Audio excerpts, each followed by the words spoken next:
Hello students, কেমন আছো তোমরা সবাই? আশা করি সবাই ভালো আছো এবং খুব মন দিয়ে পড়াশোনা করছো।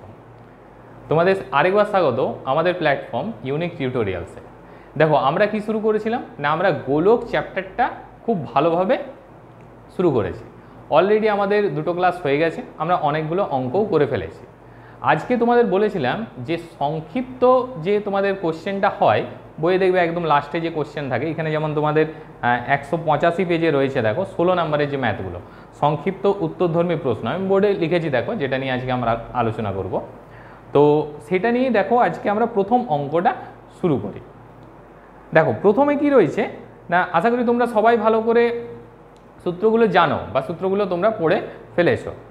প্রথমটা দেখো কি রয়েছে না, একটি নিরেট অর্ধগোলকের আয়তন আছে। নিরেট অর্ধগোলক বলেছি, নিরেট অর্ধগোলকের আয়তনের সূত্র আশা করি মনে আছে তোমাদের, অর্ধগোলক কিন্তু, হ্যাঁ এটা, এবং সমগ্র তলের ক্ষেত্রফলের সাংখ্যমান সমান অর্ধগোলকটির ব্যাসার্ধের দৈর্ঘ্য কত। চলো তাহলে শুরু করা যাক। দেখো প্রথমে তাহলে আমরা কোন অঙ্কগুলো করছি না, 16-এর ফার্স্ট অঙ্কটা। তুমি প্রথমে ব্যাসার্ধটাকে ধরে নাও, ধরি অর্ধগোলকটির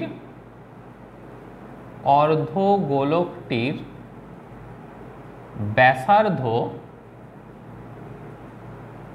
সমান আর। ঠিক আছে, কিছু একক দেয়নি, তাহলে তুমি একক লিখো জাস্ট। ক্লিয়ার? এবার অর্ধগোলকের আর কি কি চাই তোমার না, সমগ্র তলের ক্ষেত্রফল বার করতে হবে আর আয়তন বার করতে হবে। তাহলে অর্ধগোলকটির আয়তন বার কর। আয়তন, অর্ধগোলকের আয়তনের ফর্মুলা তোমাদের আমি লিখিয়েছিলাম, কি ছিল না, 2/3 পাই আর কিউব ঘন একক আয়তন বার করছো। আর আরেকটা কি বার করতে হবে না, অর্ধগোলকটির সমগ্র তলের ক্ষেত্রফল। ঠিক আছে, সমগ্র তলের ক্ষেত্রফল চাই। এবার সমগ্র তলের ক্ষেত্রফল কি হবে অর্ধগোলকে? দেখো অর্ধগোলকের এটা কিন্তু তোমাকে নিরেট বলেছে, মানে এটা যদি ধরো অর্ধগোলক হয় তার মানে এটা কিন্তু ফাঁপা নয়, মানে এই যে তলটা এটাও কিন্তু কি রয়েছে, ফাঁপা নয়, মানে এটাও কিন্তু প্যাকড রয়েছে। তাহলে টোটাল যে অর্ধগোলক সেটার সমগ্র তলের ক্ষেত্রফল হয় 2πr²। এর সাথে তুমি যদি নিচেরটা যোগ করো সেটা হচ্ছে πr²। এগুলো তোমাদের কিন্তু আমি ফার্স্ট ক্লাসে বলেছি সব, তাহলে হয়ে যাবে 3πr²। তাহলে অর্থাৎ সমগ্র তলের ক্ষেত্রফলটা কি হবে আমার না, 3πr²। তাহলে 3πr² বর্গ একক। এবার এই দুটো তোমাকে কি বলেছে দেখো, সমান, যে আয়তন এবং সমগ্র তলের ক্ষেত্রফলের সাংখ্যমানটা সমান। সাংখ্যমান নিয়ে তোমাদের আলোচনা করা হয়েছে আগের ক্লাসে, যে মানটা সমান, এককগুলো সমান নাও হতে পারে। তাহলে প্রশ্নানুযায়ী কি হবে দেখো না, 2/3 পাই আর কিউব সমান 3πr²। ঠিক আছে, এটাই হচ্ছে কি না আমার শর্তটা। তাহলে তোমাকে বার করতে কি হবে না, বার করতে বলেছে দেখো ব্যাসার্ধের দৈর্ঘ্য, অর্থাৎ আরটা তোমাকে বার করতে হবে। বা দেখো এখানে বোথ সাইড পাই কেটে গেছে, তাহলে আমি আর কিউবটা এইদিকে রেখে বাকি সব আমি ওইদিকে নিয়ে চলে যাচ্ছি। তাহলে 3r², এখানে দেখো 3টা উপরে যাবে আর 2টা নিচে নামবে। এবার একটা আর আমি লেফট সাইডে রেখে, তাহলে আর কিউব মানে কি, আর ইন্টু r²। আর কিউব মানে হচ্ছে আর ইন্টু r²। তাহলে আরটাকে আমি বাঁ দিকে রেখে r²টা আমি ডান দিকে নিয়ে চলে যাচ্ছি। তাহলে r²টা যখনই ডান দিকে নিয়ে যাবে সেটা কিন্তু নিচে আসবে।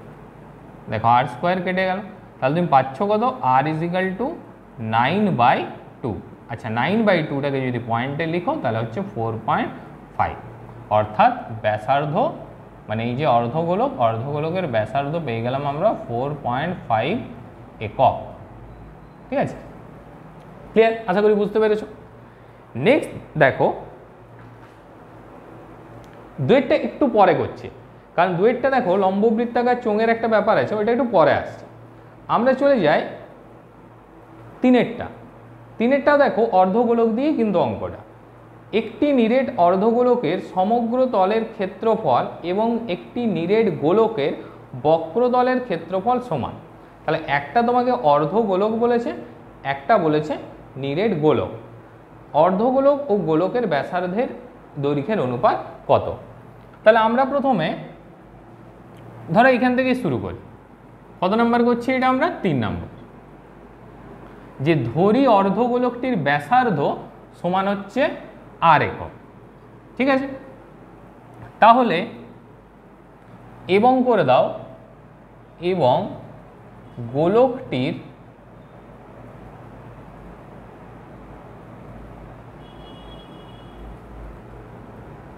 গোলকটির ব্যাসার্ধ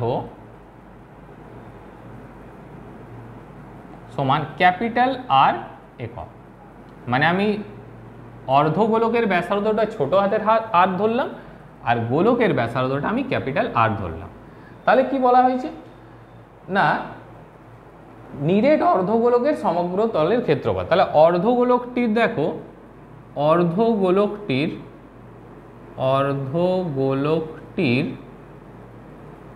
সমগ্র তলের ক্ষেত্রফল হচ্ছে 3πr²। আর গোলকটির কি বলেছে না, গোলকটির বক্রতলের ক্ষেত্রফল। তাহলে গোলকটির বক্রতলের ক্ষেত্রফল কত হবে? গোলকটির বক্রতলের ক্ষেত্রফল কি হয় না, 4πr² হয় গোলকে। তাহলে 4π, এখানে আর মানে কি? আর মানে দেখো ক্যাপিটাল আরটা, কারণ গোলকটার ব্যাসার্ধ হচ্ছে আর, ক্যাপিটাল আর। তাহলে 4πr², ঠিক আছে? এটা বর্গ একক। এবার তোমায় কি জানতে চেয়েছে না, বলেছে দেখো যে অর্ধগোলক ও গোলকের ব্যাসার্ধের দৈর্ঘ্যের অনুপাত, মানে এই ছোট আর আর ক্যাপিটাল আর এই দুটোর অনুপাত। আর এই দুটো কি বলে দিয়েছে তোমাকে? সমান। তাহলে প্রশ্নানুযায়ী এই যে দেখো এই লাইনটা আছে যে সমগ্র তলের ক্ষেত্রফল নিরেট গোলকের আর গোলকের বক্রতলের ক্ষেত্রফল দুটো সমান। তাহলে এই দুটো সমান আমি করছি। প্রশ্নানুযায়ী 3πr² ইজিক্যাল টু আমি লিখতে পারি দেখো 4πR²। বা দেখো পাই পাই কেটে যাবে। এবার এই আর বাঁদিকে থাক, এই আরটাকেও তুমি বাঁদিকে নিয়ে চলে এসো। তাহলে r² ডিভাইডেড বাই দেখো ক্যাপিটাল R² সমান আমি লিখতে পারি 4/3। ক্লিয়ার? এবার যদি আমি small r by capital R বার করতে চাই, তাহলে নিশ্চয়ই এইদিকে আমাকে কি বর্গমূল নিতে হবে 4/3-এর। তাহলে 4/3 করে দিচ্ছি, বা আর বাই ক্যাপিটাল আর সমান কত হবে দেখো, 4-এর বর্গমূল করলে হবে 2, কিন্তু 3-এর তো বর্গমূল করা যায় না, তাহলে √3 থেকে যাবে। তাহলে অতএব আমি লিখতে পাচ্ছি দেখো r/r মানে small r is to capital R is equal to হচ্ছে 2:√3। তাহলে এইটাই তোমার অ্যান্সার, কারণ এইটাই বলেছে দেখো যে অর্ধগোলকের ব্যাসার্ধ এটা আর এটা গোলকের ব্যাসার্ধ, দুজনের অনুপাত কত? 2:√3। ক্লিয়ার? নেক্সট চলে যায় দেখো 4-এরটা, একদম ফর্মুলা বেসড অঙ্ক, জাস্ট ফর্মুলাগুলো তোমাকে বসালেই হবে। কি বলেছে? একটি নিরেট গোলকের বক্রতলের ক্ষেত্রফল s, বক্রতলের ক্ষেত্রফলটা s দিয়ে ডিনোট করেছে, এবং আয়তন v, আয়তনটাকে v দিয়ে ডিনোট করেছে। তাহলে তোমাকে কিসের মান বের করতে হবে না, s³/v² এর মান বের করতে হবে, পায়ের মান না বসিয়ে, অর্থাৎ পায়ের মানটা বসানোর দরকার নেই, আরও ম্যাথটা ইজি করে দিয়েছে। তাহলে আমরা দেখো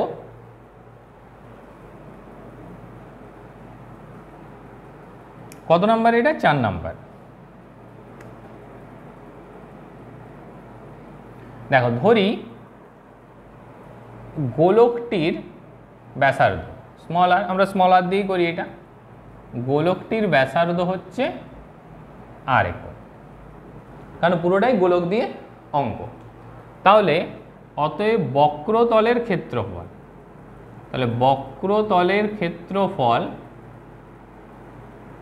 দেখো বক্রতলের ক্ষেত্রফলটা কিন্তু তোমাকে বলা আছে s। এবার এইটা সমান আমরা যদি সূত্র প্রয়োগ করি তাহলে কি জানি বক্রতলের ক্ষেত্রফল কি হয় না 4πr²। ক্লিয়ার? এবার তোমার কিন্তু এস দরকার নেই, তোমার দরকার আছে এস কিউব। তাহলে এখান থেকে আমরা এস কিউবটাও বার করে নিই। তাহলে এস কিউব যদি আমি বার করি, তার মানে 4 পাই আর স্কোয়ার, এই যে পুরোটা আছে এই পুরোটার কিউব। ঠিক আছে, কোনো প্রবলেম নেই। দেখো কিউবটা কী করে বার করব না, 4 আছে, 4-এর কিউব, 4-এর কিউব কত হয় না 4 4-এ 16, 16 4-এ 64, তাহলে 64। পাই আছে, পাইয়ের কিউব করলে কত হবে, পাই কিউব। এরপর কত আছে দেখো আর স্কোয়ার আছে, আর স্কোয়ারের কিউব করলে কত হয়, তোমরা সূচকের নিয়মে জানো যে কোনো যদি ব্র্যাকেটের ভেতরে একটা পাওয়ার থাকে আর তার বাইরে যদি কোনো পাওয়ার থাকে তাহলে পাওয়ার দুটো কী হয়ে যায়, গুণ হয়ে যায়। তাহলে এটা হয়ে যাবে r⁴, এটা হয়ে গেলে এস কিউবের মান। ক্লিয়ার, কোনো প্রবলেম নেই। এবার আয়তনটা বার করো। তাহলে যে গোলকটা নিয়েছি তার আয়তনটা কত হয় না, আয়তন দেখো ভি দিয়ে ডিনোট করা হয়েছে, ক্যাপিটাল ভি। তাহলে ক্যাপিটাল ভি ইজিক্যাল টু আমি লিখতে পারি 4/3 পাই আর কিউব, কারণ এটাই হচ্ছে গোলকের আয়তনের সূত্র। এবার তোমার ভি দরকার নেই, দরকারটা কি না ভি স্কোয়ার। তাহলে এখান থেকে আমি ভি স্কোয়ার বার করছি, ভি স্কোয়ার বার করলে কি হবে না 4/3 পাই আর কিউব, এটার স্কোয়ার। ক্লিয়ার? এবার 4/3 তুমি স্কোয়ার করো, দেখো 4 স্কোয়ার করলে 16, 3 স্কোয়ার করলে 9, পাই স্কোয়ার করলে কত পাই স্কোয়ার। আর এখানে দেখো আর কিউব আছে, তাহলে আগের নিয়মেই করবো আমরা, এই দুটো গুণ হয়ে যাবে, তাহলে r⁴। তাহলে এস কিউব ভি স্কোয়ার আমরা বার করব। এবার তোমার দরকার কত, যেটা দরকার সেটা বার করো। তাহলে অতএব S cube divided by V square. আচ্ছা, S cube divided by V square মানে কি, এইটা ডিভাইডেড বাই, মানে আমি পাশাপাশি লিখতে পারি যে S cube divided by V square. একদম ডিটেলসে দেখো প্রত্যেকটা স্টেপ করানো হচ্ছে। দেখো এস কিউব মানে এইটা 64 pi cube r⁴ divided by V square মানে কত 16/9 পাই স্কোয়ার r⁴। ঠিক আছে? আচ্ছা, এই পাই স্কোয়ার আর r⁴ কিন্তু উপরে আছে, মানে 16-এর সাথে আছে। তাহলে আমরা ভাগের নিয়মে জানি যে যদি ভাগ থাকে ভগ্নাংশে এটা গুণ হয়ে যায় চিহ্নটা। দেখো 9/6 হয়ে যাবে, এটা 6 নয়, আর এই 16-এর সাথে এইগুলো বসবে, কারণ আমি আগেই বললাম যে পাই স্কোয়ার আর r⁴ 16-এর সাথে আছে, তাহলে পুরোটা নিচে নেমে যাবে। তাহলে পাই স্কোয়ার r⁴, দেখো r⁴ কেটে গেল, আর কি কাটবে না এখানে দুটো পাই আছে, এখানে 3টে পাই আছে, তাহলে একটা পাই উপরে পড়ে থাকছে। এখানে 16 দিয়ে কাটো, 16 4-এ 64, তাহলে আমি 9 × 4 মানে 36, আর এখানে পাই, যেহেতু আমি পায়ের মান বসাবো না তাহলে এটাই হচ্ছে আমার অ্যান্সার, অর্থাৎ S cube by V square, এটার অ্যান্সার হয়ে গেল কত আমার না 36 পাই। ক্লিয়ার? অসুবিধা নেই কিছু। এরপর চলো আমরা চলে যাব 2 নাম্বারটা। 5 নাম্বারটা কিন্তু তোমাদের বাড়ির কাজ থাকবে, 5-এরটা কিন্তু অবশ্যই হোমওয়ার্ক করবে। ঠিক আছে? যদি কোথাও প্রবলেম হয় তাহলে কিন্তু কমেন্টে জানিও, তখন কিন্তু আমি করে দেবো। কিন্তু তার আগে নিজেরা কিন্তু অবশ্যই চেষ্টা করবে, কারণ একটা দেখো খুব ভালো ম্যাথ কিন্তু এটা, মানে ভিভিআই ম্যাথ বলতে গেলে 5-এরটা। চলো আমরা 2-এরটা করি। 2-এরটা আজকে সংক্ষিপ্ত লাস্ট কোশ্চেন করানো হবে। কি বলেছে দেখো, একটি নিরেট গোলকের বক্রতলের ক্ষেত্রফল একটি নিরেট লম্ববৃত্তাকার চোঙের বক্রতলের ক্ষেত্রফলের সমান। চোঙটির উচ্চতা এবং ব্যাসের দৈর্ঘ্য উভয়ই 12 সেমি। গোলকটির ব্যাসার্ধের দৈর্ঘ্য কত হবে? দেখো এখানে চোঙ ঢুকে আছে, তোমরা অলরেডি যারা চোঙটা করেছো চোঙটাও করানো হবে তোমাদের। ঠিক আছে? আমাদের প্ল্যাটফর্মে চোঙের পুরো চ্যাপ্টারটাই করানো হবে। তো আমি জাস্ট একটু বলে দিই, যতটুকু এইখানে কাজে লাগবে ততটুকুই তোমাদের বলা হচ্ছে। দেখো যে একটা যদি চোঙ হয় লম্ববৃত্তাকার চোঙ, মানে যেগুলো জলের পাইপ যেরকম থাকে সেই স্ট্রাকচার, কোনো পিলার ধরো গোলাকার পিলার যেগুলো হয় লম্ববৃত্তাকার চোঙ আকৃতি পিলার যেগুলো, একটু আমি ধারণাটা দিয়ে দিই যে যতটুকু এখানে দরকার, তারপর ডিটেলসে আরও করানো হবে। দেখো এইটা হচ্ছে উচ্চতা, আর এইটা হচ্ছে ভূমির ব্যাসার্ধ বলা হয়। এটা হচ্ছে ধরো আর, এটা হচ্ছে এইচ। ঠিক আছে? এটা আর, এটা এইচ। এবার এখানে তোমার কি লাগবে না, এইখানে লাগবে চোঙের বক্রতলের ক্ষেত্রফল। বক্রতলের ক্ষেত্রফল মানে এইটা, এই যে এটা আছে এটা, মানে ধরো এই পেনটা যদি আমি ধরি তাহলে পেনের যে এই পাশটা, এই যে পার্শ্বতলটা দেখতে পাচ্ছ, এই পার্শ্বটাই হচ্ছে ওর বক্রতল। তাহলে এই বক্রতলের ক্ষেত্রফলটুকু আমার এখানে জানতে হবে চোঙে। তাহলে বক্রতলের ক্ষেত্র, আচ্ছা এইটা যদি আর হয় এটাও আর হবে, তাহলে বক্রতলের ক্ষেত্রফল হয় মনে রাখবে 2 πr/h। এটা হচ্ছে চোঙের বক্রতলের ক্ষেত্রফল, মানে এইটুকুই আমার দরকার। ক্লিয়ার? এবার কি বলেছে, চলো ম্যাথটা করা যায়। বলেছে তোমাকে গোলকের ব্যাসার্ধ বার করতে হবে। তাহলে গোলকের ব্যাসার্ধটা আগে আমরা আর ধরে নিই।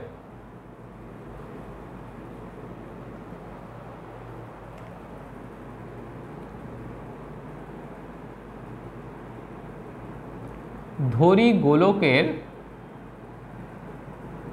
ব্যাসার্ধ সমান আর। আচ্ছা এইখানে কিছু হ্যাঁ একটা সেমি দেখো একক দেওয়া আছে, তাহলে আর সেমি। এবার গোলকের কি চাই সেটা আগে দেখো না, বলেছে নিরেট গোলকের বক্রতলের ক্ষেত্রফল। তাহলে অতএব গোলকের বক্রতলের ক্ষেত্রফল সমান কত হয়ে যাবে না 4 πr² বর্গ সেমি। ঠিক আছে, এটা কিসের সাথে সমান না লম্ব বৃত্তাকার চোঙের বক্রতলের ক্ষেত্রফলের সাথে সমান। এবার চোঙের দেখো উচ্চতা আর ইয়েটা দেওয়া আছে, ব্যাসের দৈর্ঘ্যটা। আচ্ছা আমরা চোঙের যে বক্রতলের ক্ষেত্রফলটা পেলাম সেটা 2 πr/h, ঠিক তো? তাহলে এটা আমরা একটু সাইডে লিখে রাখি, কারণ আমরা ডিরেক্ট প্রশ্নানুযায়ী বসাবো। তাহলে প্রশ্নানুযায়ী দেখো লিখছি, প্রশ্নানুযায়ী তাহলে গোলকের বক্রতলের ক্ষেত্রফলের সাথে চোঙের বক্রতলের ক্ষেত্রফল সমান। তাহলে 2 থাকলো, পাইটা থাকলো। আচ্ছা আর দেখো, আর মানে হচ্ছে গোলকের চোঙের ব্যাসার্ধ, মানে চোঙের ভূমিতলের ব্যাসার্ধ। তো এখানে চোঙের ব্যাসটা তোমাকে বলা আছে 12, তাহলে এখানে আমি লিখতে পারি 12/2, কারণ আমরা জানি ব্যাসের অর্ধেক ব্যাসার্ধ হয়। তাহলে আমার আর এর মানটা লেখা হয়ে গেল ইনটু, আচ্ছা এইচ মানে হচ্ছে চোঙের উচ্চতা, যেটা ছবিতে দেখলে উচ্চতাটাও বলে দিয়েছে 12, তাহলে এখানেও লিখছি আমি 12। ক্লিয়ার? এবার এইখান থেকে আমাকে আর এর মানটা বের করতে হবে। এই আর দেখো সব কিছু কিন্তু জানা মান আমাদের, শুধু আটটাই হচ্ছে আননোন। তাহলে আটটা আমরা বের করবো। দেখো পাই এখানে কেটে গেল, এখানে 2 কেটে গেছে। এবার r² লেফট সাইডে রেখে 4টাকে তুমি ওইদিকে নিয়ে চলে যাও, তাহলে কত হবে 4 হয়ে যাবে। এদিকে গুণ আছে, এদিকে ভাগ হয়ে গেল, তাহলে 4 3 12 বা r² সমান হয়ে গেল কত দেখো না 36, 12 3 36। তাহলে r সমান কত হয়ে যাবে √36। তাহলে r সমান কত হয়ে যাবে দেখো 6, প্লাস মাইনাস নেওয়ার দরকার নেই, এটা প্লাসে আসবে ভ্যালুটা, ওই জন্য 6। তাহলে কি ছিল না গোলকটির ব্যাসার্ধ। তাহলে অতএব গোলকটির ব্যাসার্ধ